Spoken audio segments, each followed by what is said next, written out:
There's a pretty one, Ulysses.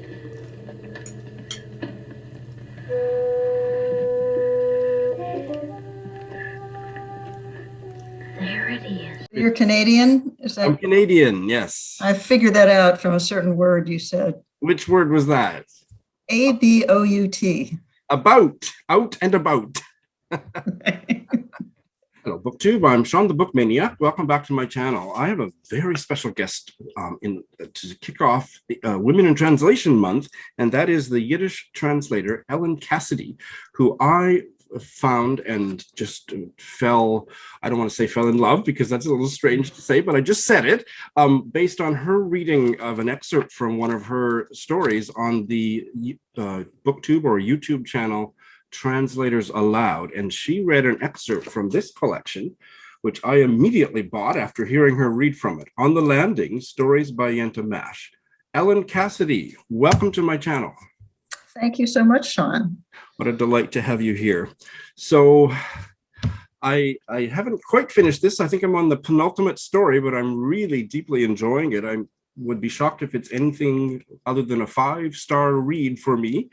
What a incredible collection of stories. We're going to get into talking about some of these stories in a little bit more detail later on. I would like to start, Ellen, by asking you, how did you get to become a Yiddish translator? So it all goes back to my childhood. I grew up in a very word-oriented family. We had a shelf of dictionaries right in the dining room, and it was very rare for us to get through a meal without consulting at least one of them. And years ago, my mother died fairly young, and I decided that I would study Yiddish as a memorial to her. My mother was Jewish, unlike my father. That's where the name Cassedy comes from. And although she didn't grow up actually speaking Yiddish, she would sprinkle a Yiddish word here and there into her speech. And when she died, I missed those little whiffs of another world. Yiddish had been the language of my forebears in Lithuania and Poland. It was the language of the marketplace and the kitchen and meeting halls on both sides of the Atlantic, right up through the Holocaust. And studying Yiddish was a way to honor my mother's memory and also to connect myself with those who had come before, my ancestors who had died before her, and to find a home for myself within Jewish culture. And I actually started translating quite early in my study of Yiddish. I really didn't have much Yiddish under my belt when I started. And it took me a while to realize that the reason I love translation is really because I love English. I love English and I love working with words. In Yiddish, we would say potchkiing with words. Potchki means to sort of mess around with words. And that's my true love. Fabulous. And I can see the affinity with your love of sprinklings of words and playing with the meanings and going into the dictionary in Yenta Mash's preoccupations in many of these stories. So I didn't know until you sent me your bio, you have translated some children's poetry. I have, yes. An organization in Poland has gone around the country and sort of exhumed poetry for children and put these poems together between covers. And they're wonderful, lively poems for children about zoos and tigers and parrots and really, really joyful poems. And then there's a poet named Boris Sandler who has written poetry for children in Yiddish, and I've translated some of his work as well. And are those available in print somewhere? Where can people find those poems? Yes, they should go to my website. Okay. We'll put a link in the show notes. Okay, good. Yeah. Great. Do you ever translate the opposite direction? English into Yiddish? English into Yiddish. No. Is that interesting to you? I don't know. What would you call that? Bi-directional translation? Like most translators go one way and typically into their native tongue, right? That's right. The target language should be your native tongue. Although there are plenty of people who do go the other direction. I don't. Interesting. To tell us a bit about Yenta Mash. Well, let me just step back a minute and say that during the about 150-year history of modern Yiddish literature, most of the works that were published were written by men. But women were also prolific writers of Yiddish literature. And in recent years, those women's work has been brought up from the deep and translated. And from this work, we're learning so many new things about Jewish life, about history, about the human condition in general.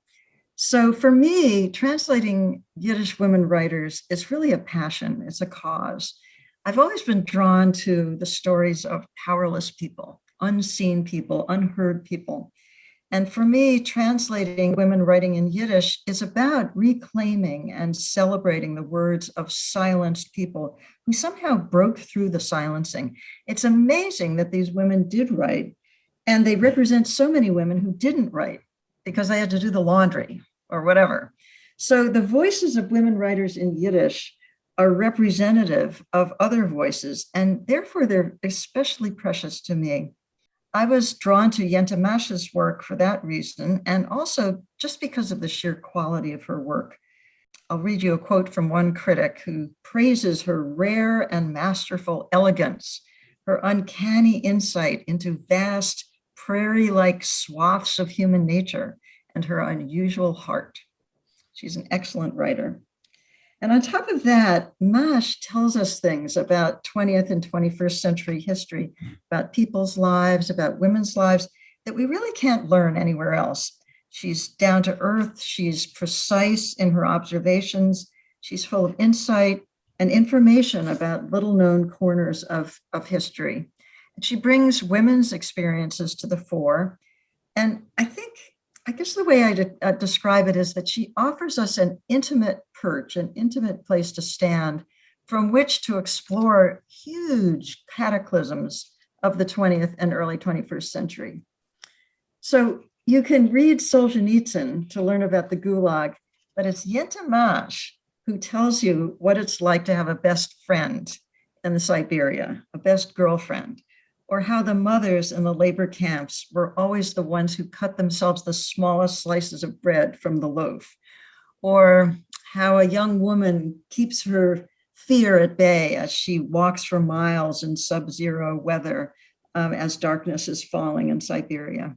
And Masha's characters are always on their way to someplace or from someplace. And that's why I chose the name On the Landing, the title of one of her stories, for the title of my collection. On the landing means always arriving or departing, embarking or disembarking.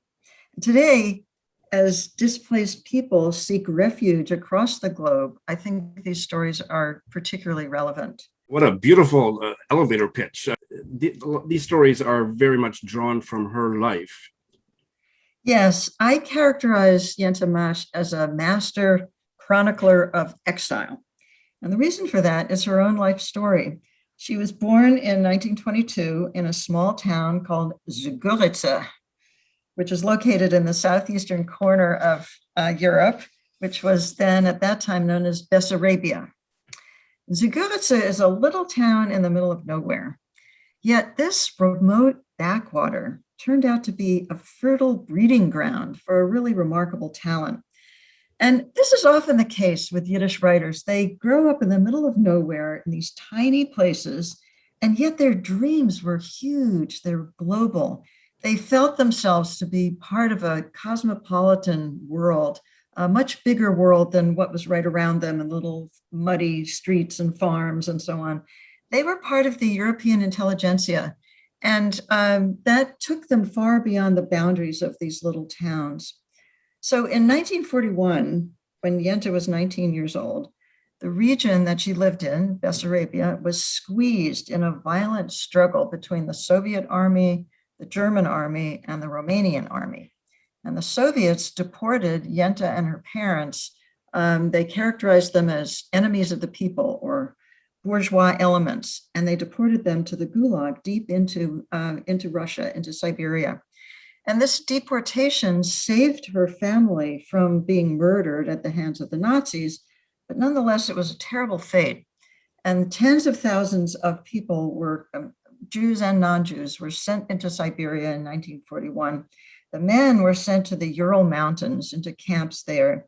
And the women and children were sent to settlements deep in the Siberian forest, in the taiga, where they lived in these prison camps on the brink of starvation, chopping down trees, performing hard labor. There was snow, there was heat, there were mosquitoes. And Mash was there for 7 years in these extreme conditions. And then she was always on the move, just like on the landing, just like her characters. In 1948, when she was 26, she managed to leave the labor camp, and she married, and she made her way to the city of what's known in Yiddish as Kishinev, which was in Moldovan, Chisinau, not far from her childhood home.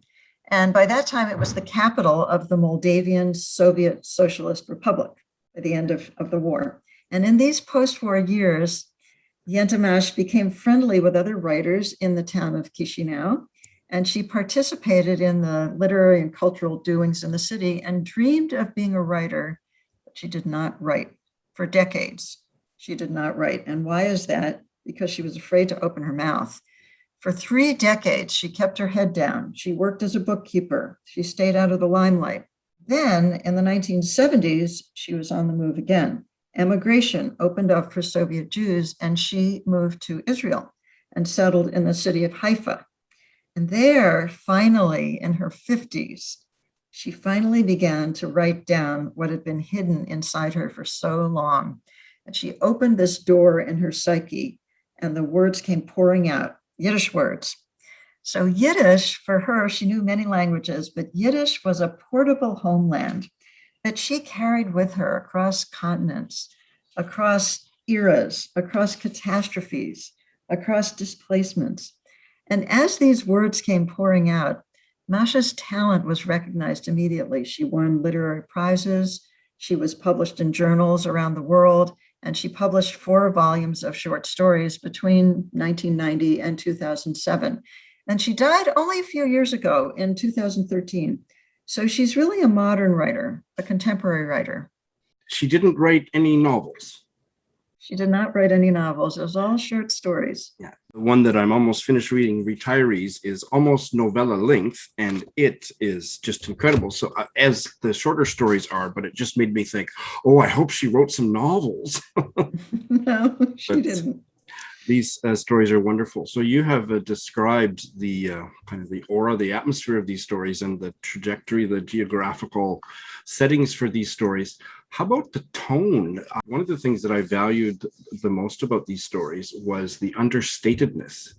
It's a really good point. She is really down to earth, and she describes the most horrific things in a rather matter-of-fact tone. And in that, she's kind of like her characters. They are positive people. They land on their feet. They just get on with what needs to be gotten on with. She's very grounded. I'm thinking particularly of a story called Bread, where at a certain point, her mother wanders into the forest collecting berries and mushrooms because they had very little to eat, and they needed these foods, that they needed to forage for food to add to their diet. So when the narrator comes home from chopping down trees in the forest, she looks around and her mother isn't there. And she runs out of her little hut where she lives with her mother and sounds the alarm, and people go running into the forest, banging pots and looking for her mother. But this event takes place in the middle of a paragraph. And the passion for bread for these starving people is so strong that it's stronger even than her grief for her mother. And it's a very, very powerful story for that reason, because something really grievous and terrible happens, and the character is so consumed by this just bread dancing before her eyes that the death of her mother just sort of floats by. And that resonated for me really powerfully with how the story on the landing ended with the cookie. Right. When I arranged these stories in chronological order, not by when they were written, but to start with girlhood and move on from Moldova to Siberia, then back to Moldova, and then to Israel in old age. So this story that you referred to on the landing is the story of the character who sort of stays sort of like the same character through many of the stories. She has managed to escape from the labor camp through a clever ruse. And she's waiting on the landing for the boat, the cutter, that's going to take her across the river Ob to safety. And she's sitting at the campfire there where other travelers are waiting for this boat to come. It doesn't have a regular schedule. You just have to wait there for it to show up. And there she is. She's trying to keep her face hidden because what if she sees somebody, what if someone recognizes her? And sure enough, she recognizes her actual supervisor from the labor camp. So she, quickly pulls her scarf over her face and sort of edges away from him. But he, who's an arrogant son of a bitch, is playing a game by throwing a cookie back and forth between himself and his subordinate, just to show off. And a cookie is something she hasn't seen for years. And the cookie lands in the grass near her feet. And the supervisor, it's not worth bending down to pick it up. So there it sits. And her mind just becomes completely consumed by this cookie. And she takes a risk and moves that cookie into reach. And then it ends when she speculates, did that supervisor see her do that? Did he recognize her and let her get away with it or not? And it just has haunted her for the rest of her life. Just shows in such a powerful way that the women in these stories, the women who lived these lives, had to go to great lengths to even just barely survive. Mm-hmm. But yet they were so courageous in doing a lot more than just survive. Yeah, I think you might think that you wouldn't want to accompany Yenta Mash into these fearsome places and go with her characters through these terrible events. But in fact, you'd be wrong, because somehow there's a gleam of hope and beauty that always shines through. And it's very inspiring to be in the presence of these characters. The mother of this young woman in Siberia, who mother ends up dying, is particularly strong as a character, and she's always got a plan. So when it's Passover and it's time to celebrate the holiday and there are no men to sit at the head of the table and lead the service, she figures out what to do. And she says, here we are, let's tell about our own trials and tribulations. The hell with what happened to the Israelites. We can talk about those same terrible events and how we've been sort of forsaken just the way they did. And they build their own new ritual of their own. That was a powerful scene. Yeah, and I find that during this period of the pandemic, which has been so challenging and difficult, I turn to these stories over and over again, and I find it very consoling to be in the presence of these characters and accompany them through terrible times and come out the other end. Fabulous. Maybe my last question about this collection is, maybe it's more of a comment, and see what you have to say about my comment, which is, what a rich portrait of Israel in the later stories. Yes. So when Yenta Mash arrived in Israel, the sort of influx of Jews from Eastern Europe, these people did not have an easy time of it. And so this collection and her body of work does not say, ta-da, we've arrived in the land of milk and honey, everything's okay now. It's not like that. She really shows you the texture of what it is to be newly arrived in a foreign country and to be struggling with a new language, a new job, and a new climate, a new hot sun. It wasn't easy. And another thing that made it not so easy is that this was a country where the country had been turned over to the young. So here's people who've lived lives and have confronted and overcome incredible obstacles, have a lot of wisdom inside, but that wisdom is not necessarily welcome. And so they have to figure out how they're going to navigate this world where the young people know the language fluently, the young people know they were around, they're running the place. And I translated these stories before I became a grandmother. And then when I was reading them over in preparation for talking with you, I thought, oh, these are very relevant to me now. When do you keep your mouth shut? And how do you bring your own wisdom out in a way that's going to be welcome? And how do you learn from young people? One of the stories that's especially affecting, I think, is called By the Western Wall. And it's about a grandmother who travels with her grandchildren and her daughter to pay her respects at what's we call the Wailing Wall. People put little prayers, like folded up little piece of paper, and stick them in the crevices there. While the character is there, a Yemeni woman, a refugee or immigrant from Yemen, comes toward her, offering some cookies to her. And she sort of brushes by and doesn't know what this woman, what is this about? But her grandson, who's like 5, understands the customs of this new country. And he understands that the woman is there to celebrate the birthday of a grandchild and is offering these cookies or cupcakes to help, the characters participate in the celebration. And the grandmother is really, it takes her up short, and she realizes that her grandson is teaching her something about how to be open-minded and open to people different from her. And so she says, we're learning from our children how to be Jewish in a new way. And I think that's just really relevant and very moving. Well, it was such an affecting story, and I'm as moved hearing you describe it as I was reading it. So that was fabulous. Thank you.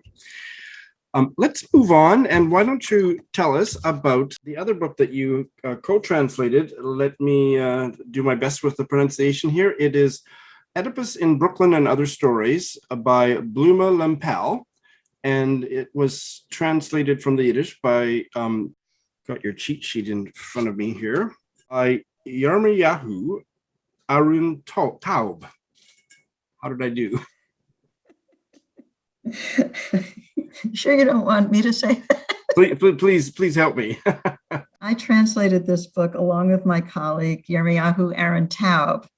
And it was quite a wild ride because, like Yenta Mash, Blume Lempel was born in one of those tiny towns, which is now in Ukraine. She was born in 1907, lived to 1999. But from this remote little place, like Mash, she became just a taboo-defying, fearless storyteller. And the title story, Oedipus in Brooklyn, is the most taboo-defying of them all. It's about a contemporary Jewish woman who enters into a relationship with her blind son. And Lempel makes this completely believable. So it's quite wild. And her settings range from Brooklyn to Poland to Tel Aviv to California. She's an amazing writer, very different from Yenta Mash, very woo-woo, She moves between the realistic and the fantastic in the middle of a sentence. And she's not down to earth. She's not precise. You never know where you are with her, but she's a wonderful, wonderful writing, very poetic. That must have been quite a wild ride to translate. It was. I have not read this yet. I would love to have you come back once I have, and we can talk about it in more detail. But that does make, I think I need to get to this one sooner rather than later. And you yourself have written a memoir. Would you like to tell us about that? Yes, I wrote a memoir called We Are Here, Memories of the Lithuanian Holocaust. And this came out of the fact that I set off into the Jewish heartland of Lithuania to study Yiddish and to connect with my forebears. My grandfather had immigrated from Lithuania in 1911. And so I went there sort of in the same mode that many, many people go to pursue their Jewish roots. But it turned it into something very different. What began as a personal quest expanded into a much broader exploration of how people in Lithuania today Jews and non-Jews, are confronting the past, the Nazi past and the Soviet past, in order to move forward into a more tolerant future. And I found myself probing this very sensitive terrain of memory and massacre and moral dilemmas, and asking whether we can honor our diverse heritages without perpetuating the fears and hatreds of the past. And it's a question that I think has become increasingly relevant, is very relevant today and this year in my country, the United States. And this journey changed my outlook on bystanders, on victims, on collaborators, on rescuers, and on myself. And at the end of the journey, I had arrived at a place of hope for the future. Wow. Your own place of landing. That's right. That sounds incredible. Before we move into your recommendations of writers that we all should read for Women in Translation Month, I'd like to ask you if you will divulge, what are you working on now? I am writing another memoir about my experience organizing women office workers in the 1970s in Boston, Massachusetts.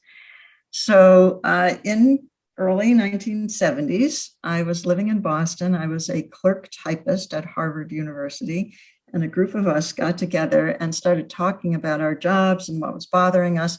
We went on to organize this group called 9 to 5 that took on the biggest banks and insurance companies in town and eventually expanded nationwide.